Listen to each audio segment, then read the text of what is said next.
What if I told you the US Army just replaced the legendary M4 with something even more lethal? Meet the XM7, the Army's brand new assault rifle, built for the next generation of warfare. Designed by SIG Sauer, the XM7 isn't just an upgrade, it's a total game changer. Features: firing a 6.8 by 51mm hybrid round, this rifle delivers far more stopping power than the standard 5.56 NATO, and yes, it can pierce through advanced body armor with ease. The XM7 combines lightweight design, long-range accuracy, and modular flexibility. Need a suppressor? Night vision optics? Grenade launcher?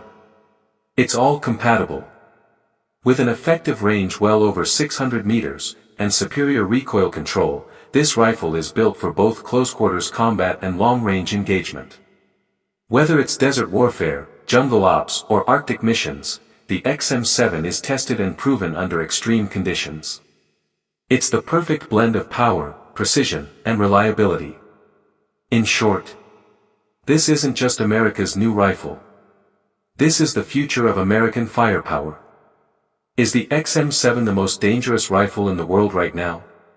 Drop your thoughts in the comments, and if you're into military tech, make sure to like, share, and subscribe. The XM7, born in America, built for victory.